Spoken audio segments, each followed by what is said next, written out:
नमस्कार and welcome to world affairs. मैं हूं Prashant Dhawan. Now recently SCO Shanghai corporation organisation का एक समिट हुआ है इन तजिकिस्तान कैपिटल दुशानबे। ये समिट हिस्टोरिक है क्योंकि यहां पर इस ग्रुप को मिल चुका है उसका नौवां परमानेंट मेंबर। ये देश है ईरान। नाउ ईरान की एंट्री से काफी फायदा होता है ना सिर्फ चाइना को बल्कि इवन इंडिया को। नाउ ईरान की जो एंट्री है इनटू दी एससीओ, इसका इम्पैक्ट डिस्कस करने से पहले एससीओ की अभी क्या फॉर्मेशन है, अभी यहाँ पे क्या ऑब्जर्वर है, कौन से मेंबर कंट्रीज हैं, ये मैं आपको बता देता हूं। This will help you a lot in various exams. Now first of all, SCO की शुरुआत हुई थी 2001 में। एससीओ के हेडक्वार्टर्स कहाँ पे है देखो, चाहे नाम इस संगठन का हो शंघाई कॉरपोरेशन ऑर्गेनाइजेशन, आयरॉनिकली इसके हेडक्वार्टर्स आपको मिलेंगे चाइना की कैपिटल बीजिंग में। नाउ जो एससीओ की शुरुआत है ये तो हुई थी 2001 में, मगर एससीओ से पहले एक और ग्रुप एग्जिस्ट करता था जो आप कह सकते हैं एक प्रीडिसेसर था एससीओ का। मैं यहां पर बात कर रहा हूं शंघाई 5 की।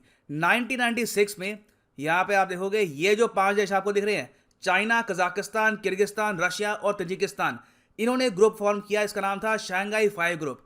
इसी ग्रुप को बाद में इवॉल्व किया गया 2001 में, जब यहां पर उज्बेकिस्तान आ गया और फिर यहां पे फॉर्म हुआ शंघाई कॉरपोरेशन ऑर्गेनाइजेशन।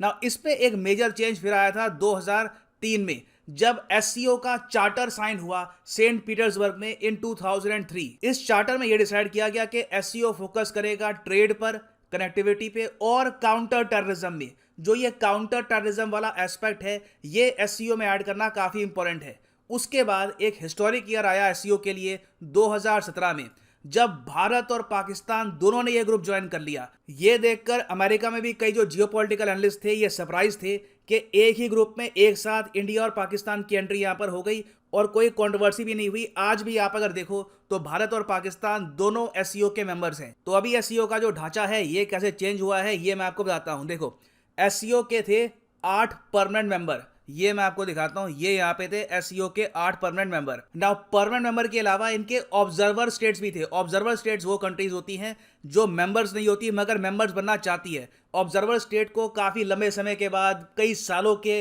इंतजार के बाद धीरे धीरे उनको एंट्री मिलती है।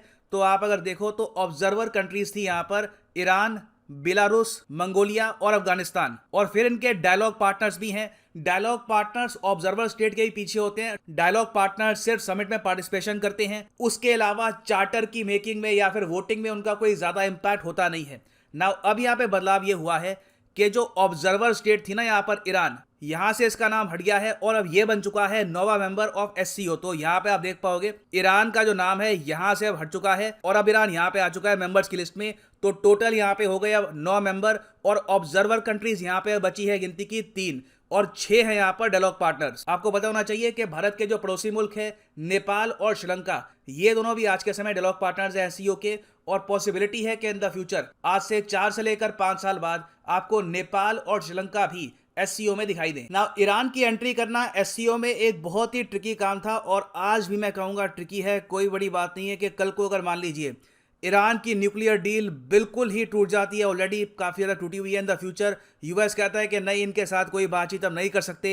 यूएन सिक्योरिटी काउंसिल में वोटिंग होती है और वोटिंग में ये लोग फिर से सैंक्शंस इंपोज कर देते हैं। यूएन सैंक्शंस इंपोज कर देता है ईरान पर। तो हो सकता है कि ईरान की मेंबरशिप खत्म भी हो जाए, क्योंकि एससीओ के रूल्स ये कहते हैं कि कोई भी देश जिस पर यूनाइटेड नेशंस के सैंक्शंस लगे हैं उसको ये लोग as a member country accept नहीं करेंगे। अब ईरान के केस में क्या हुआ था कि बहुत ही लंबे समय से ये था ऑब्जर्वर कंट्री, ये चाहता था बनना एक मेंबर कंट्री, मगर प्रॉब्लम ये थी कि ईरान पर 2015 पे लगे हुए थे यूएन के सैंक्शंस। फिर 2015 में आपको पता होगा अंडर बराक ओबामा ईरान की न्यूक्लियर डील साइन करी गई और यूएन ने अपने सैंक्शंस हटा दिए।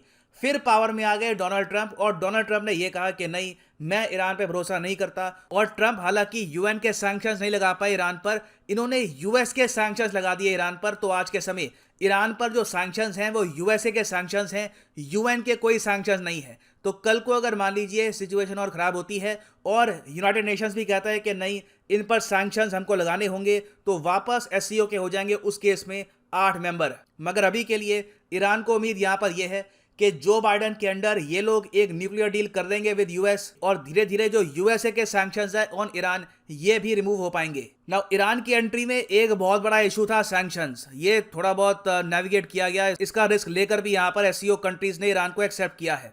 इसके अलावा एक और यहाँ पर देश था तजिकिस्तान। देखो एससीओ में एंट्री के लिए ना जो ऑलरेडी मेंबर कंट्रीज हैं उनकी सहमति बहुत ही इंपॉर्टेंट है। अगर एक भी एससीओ कंट्री ने आपकी एंट्री ब्लॉक कर दी तो इन द फ्यूचर वो कंट्री एससीओ को ज्वाइन नहीं कर पाएगा। अब ईरान के केस में इंटरेस्टिंगली क्या हुआ था, तजिकिस्तान इन्होंने ही इनकी एंट्री ब्लॉक करके रखी कई सालों तक, ये कहकर कि ईरान आतंकवादियों को पालता है, ईरान आतंकवादी संगठनों को सपोर्ट करता है। ईरान को बहुत डिप्लोमेसी करनी पड़ी, तजिकिस्तान को समझाना पड़ा कि हम किसी आतंकवादियों को यहाँ पे सपोर्ट नहीं कर रहे।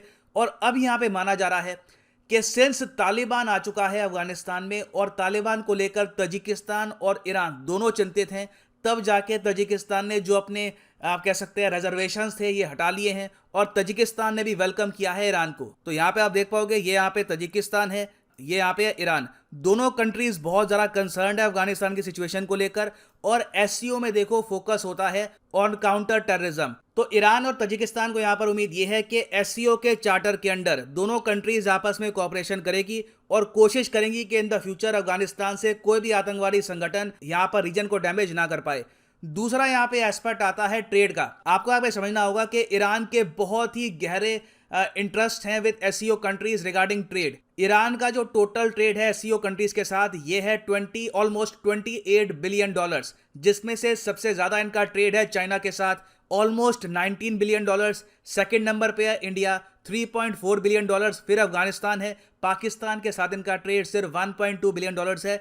ईरान चाहता है कि एससीओ में एंट्री के बाद ये जो ट्रेड है ये आने वाले कुछ सालों में डबल हो जाए। क्या ये डबल हो सकता है? तो मैं कहूँगा बिल्कुल इसकी पॉसिबिलिटी है, क्योंकि देखिए एससीओ में ये बात चल रही है कि इन द फ्यूचर ये बनाएंगे एक बहुत ही इंपॉर्टेंट ट्रेड पैक्ट, जिससे आपस में जो ट्रेड है ये करना हो जाएगा काफी हद तक आसान। और इंडिया इस आइडिया को लेकर काफी एक्साइटेड है, क्योंकि देखो एससीओ कंट्रीज में बहुत ही इंपॉर्टेंट रोल प्ले करती हैं ये central Asian countries. Central Asian countries से अगर हम प्रॉपर्ली ट्रेड करना चाहते हैं उसमें ईरान का होगा यहाँ पर सेंट्रल रोल, क्योंकि हम ईरान में ही एक्सपोर्ट करेंगे आइटम्स और उसके बाद ईरान से जो ये गुड्स हैं ये भेजे जाएंगे सेंट्रल एशियन कंट्रीज में। तो इसलिए पीएम मोदी ने एससीओ समिट में, जो रिसेंटली एससीओ समिट हुआ है, वहां पर इंडिया बैक्ड जो चाबहार पोर्ट है उसको कहा है कि in the future central Asia अगर एक बहुत ही ज्यादा प्रॉस्परस रिच रीजन बनेगा, उसके पीछे चाबहार पोर्ट का होगा मेन रोल। और एक तरफ से आप ये भी कह सकते हैं अभी के लिए देखो ईरान से अफगानिस्तान से होते हुए यहाँ पर सेंट्रल एशिया में जाना, ये जो आइडिया है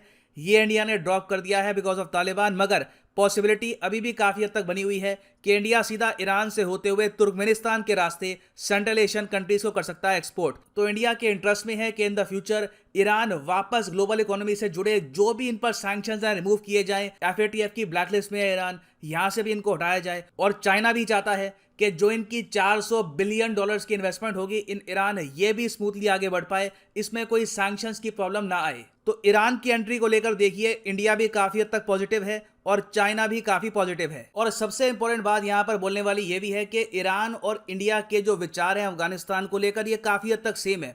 भारत ने हाल ही में ये कहा है, इंडिया के पीएम ने एससीओ के समिट में ये कहा है कि जो चेंज ऑफ पावर हुआ है अफगानिस्तान में ये इंक्लूसिव नहीं है। मतलब कि अफगानिस्तान के सारे जो ट्राइब्स हैं, सारी जो वहाँ पे कम्युनिटीज़ हैं, सबकी सहमति से ये नहीं हुआ, ये किसी नेगोशिएशन से नहीं हुआ। बस एक ग्रुप जल्दी से कैपिटल में चला गया और उसने पावर यहाँ पर सीज कर ली। और आज के समय डर ये है कि रेडिकलाइजेशन अफगानिस्तान में ज़्यादा ना हो जाए, उससे आतंकवाद पूरे रीजन को डैमेज कर सकता है।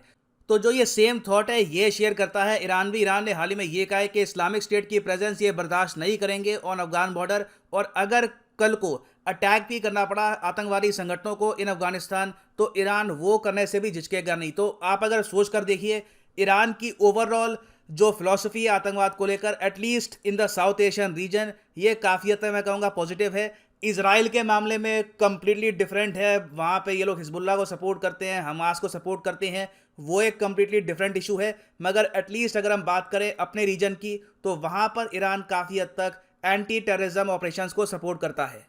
सो ओवरऑल मैं कहूँगा कि ये डेवलपमेंट काफ़ी पॉजिटिव है फॉर द रीजन। देखना यहाँ पर यही होगा कि इन द फ्यूचर यूएस के साथ ईरान की बातचीत प्रॉपरली हो पाती है या फिर से ईरान को यहाँ पे रिमूव किया जाएगा in the future because of sanctions. खैर फाइनली यहाँ पर मैं ये भी ऐड कर दूं, अनअकैडमी के वेरियस कोर्सेज आप परचेज कर सकते हैं ऑन unacademy.com। ये है यहाँ पर ओरिजिनल प्राइस, ये आपको पे नहीं करना। यूज़ करिए यहाँ पे कोड PD10 और जो प्राइसेस हैं ये कम हो जाएंगे। This will be the discounted price after using the code PD10। सो इसी नोट के साथ ये है यहाँ पर वीडियो का अंत। Thank you for listening and as always God bless you all.